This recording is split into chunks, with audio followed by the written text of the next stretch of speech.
అదేవిధంగా రామగుండంలో మొన్న కౌంటింగ్ తర్వాత కూడా ఇద్దరు ముగ్గురు బీఆర్ఎస్ పార్టీ నాయకుల ఇళ్ల మీద దాడులు. అదేవిధంగా మంచిర్యాల అసెంబ్లీ నియోజకవర్గంలో కూడా అక్కడ కాంగ్రెస్ పార్టీ వాళ్ళు మా కౌన్సిలర్ ఇంటి మీద దాడి, అదేవిధంగా ముగ్గురు నలుగురు ఇళ్ల మీద దాడి. ఇక కొంతమంది అయితే ఈ కాంపౌండ్ వాల్స్ ఉంటే బుల్డోజర్లతో ఆ కాంపౌండ్ వాల్స్ కూలగొట్టడం, ఇది ప్రభుత్వ భూమి అనే పేరు మీద. అంటే ఏదో రకంగా భయభ్రాంతులకు గురి చేసేటటువంటి సంఘటనలు రాష్ట్ర వ్యాప్తంగా చేస్తూ ఉన్నారు, మా ప్రాంతంలో కూడా జరుగుతూ ఉన్నాయి. ఆ విషయాలన్నీ కూడా ఇవాళ మీటింగ్లో చర్చకు వచ్చినాయి.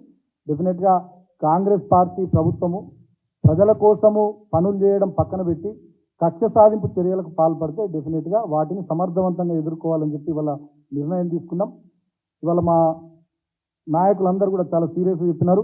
అవసరమైతే సందర్భం వస్తే వాళ్ళు ఇట్లనే కేసులు పెట్టి రౌడీ షీట్లు ఓపెన్ చేసి దాడులు చేసి ఈ రకమైనటువంటి భయభ్రాంతులకు గురి చేసే ప్రయత్నాలు చేస్తే 39 మంది ఎమ్మెల్యేలం, 32 మంది ఎమ్మెల్సీలం, ఎంపీలం, సీనియర్ నాయకులం అందరం కూడా బస్సులు వేసుకొని మీ దగ్గరికి వస్తాం, అండగా ఉంటామని చెప్పి కూడా మాజీ మంత్రి హరీష్ రావు గారు కూడా చెప్పడం జరిగింది.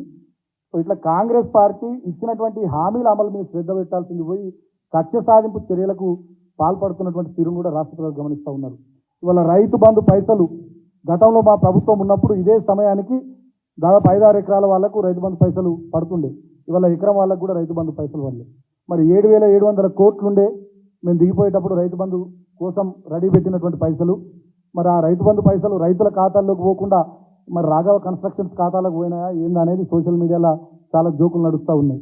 అసలు ఏం జరుగుతూ ఉంది, ఏ కాంట్రాక్ట్ సంస్థలకు ఈ రైతు బంధు కోసం పెట్టినటువంటి పైసల్ని మళ్ళీ ఇచ్చినారో ఈ కాంగ్రెస్ ప్రభుత్వం చెప్పాల్సినటువంటి అవసరం ఉంది.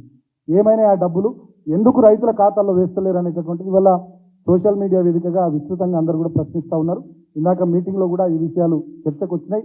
అదేవిధంగా గృహలక్ష్మి పథకం కానీ, దళిత బంధు పథకం కానీ, 2వ విడత గొర్రెల యూనిట్ల పంపిణీ కానీ, ఇవన్నీ కూడా గత ప్రభుత్వ హయాంలో ఆన్గోయింగ్ స్కీమ్స్.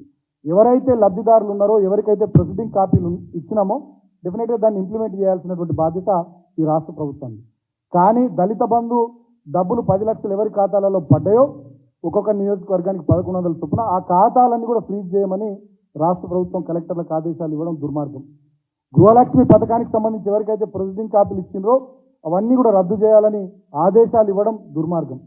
2వ విడత గొర్రెల పంపిణీకి సంబంధించి డీడీలు కట్టుకున్నటువంటి యాదవ్ సోదరులకు సంబంధించి కూడా వాటన్నిటిని కూడా క్యాన్సిల్ చేయాలని చెప్పి ప్రభుత్వము ఇక్కడ నుంచి హైదరాబాద్ నుంచి పెద్దలు కింద యానిమల్ హస్బెండరీ డిపార్ట్మెంట్కి అదేవిధంగా కలెక్టర్లకు మౌఖిక ఆదేశాలు ఇచ్చినట్టుగా తెలుస్తూ ఉంది.